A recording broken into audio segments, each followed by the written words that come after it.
Thank you for the invitation to be with you today. I'm sorry it has to be virtual.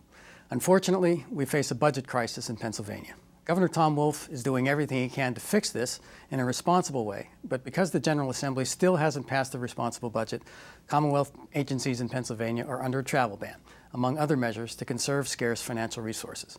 So there you are, and here I am. Let's make the best of it.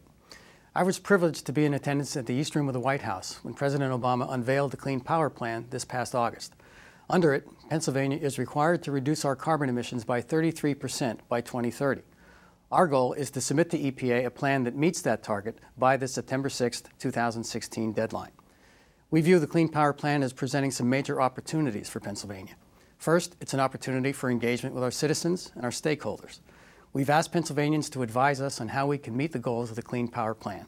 And over the last 2 months, the Department of Environmental Protection conducted 14 listening sessions across the state to gather stakeholder input before we write our plan. And tomorrow marks the close of a 60-day public comment period on the rule. We also see opportunities for industry in Pennsylvania. We believe that we can continue to be a net energy exporter and maintain that role and create jobs that grow our economy at the same time we cut carbon pollution. I think there's an enormous opportunity for Pennsylvania to demonstrate sustainability to the nation. We believe the goals of the Clean Power Plan are ambitious but achievable. Let me explain why. In 2007, Pennsylvania's generation sources that are subject to the rule were emitting 134 million tons of CO2. By 2014, due to the Great Recession, compliance with other environmental regulations, and primarily fuel switching to cheap natural gas, state emissions had decreased to 107 million tons of CO2, a reduction of 20%. Pennsylvania will enter the compliance period in 2022 with a suggested emissions target of 106 million tons of CO2 if new natural gas combined cycle facilities are included in the state plan. That's only 1 million tons less than we're emitting today.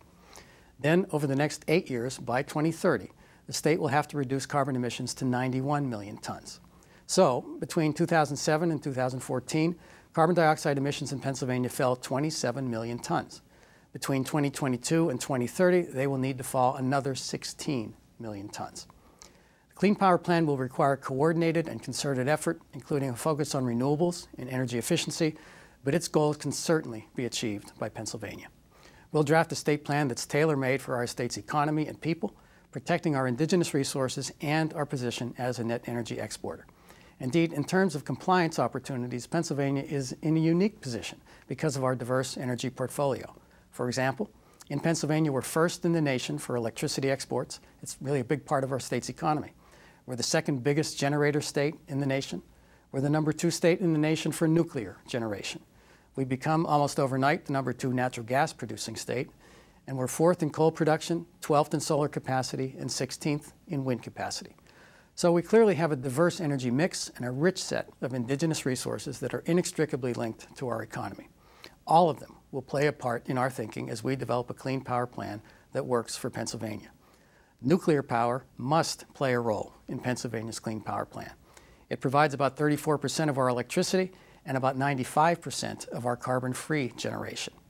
If we select a mass-based plan, for example, and auction allowances, allowance prices will increase energy prices and have a positive impact on the competitiveness of the non-fossil fuel plants. Or, if allowances are allocated to nuclear plants and/or upgraded facilities, those plants will receive additional economic value. Under a rate-based approach, nuclear plants can generate credits for sale within the market, creating both economic value for the plant and impacting the energy price bid by purchasers of those credits. We haven't made any decisions yet, but when it comes to the rate versus mass question, we have some analytical tools at our disposal. In addition to partnering with PJM and our Public Utility Commission, Pennsylvania is one of 4 states selected by the National Governors Association to participate in their Policy Academy. So we have the ability to do some sophisticated modeling and scenario-based analysis. I'll just say a bit on the issue of nuclear power achieving parity with renewables. I'm frankly not sure that the Clean Power Plan is a vehicle to address that, or what the role of government should be here. Picking winners and losers is probably not government's strong suit. That said, nuclear should perform well under Pennsylvania's Clean Power Plan, particularly when combined with initiatives like the PJM Capacity Performance Market Design, which creates strong incentives for baseload plants with a reliable fuel source and low forced outages. Under Governor Wolf's leadership, we look forward to the challenge of threading the Clean Power Plan needle in ways that preserve nuclear generation and grow Pennsylvania's energy economy. Thank you.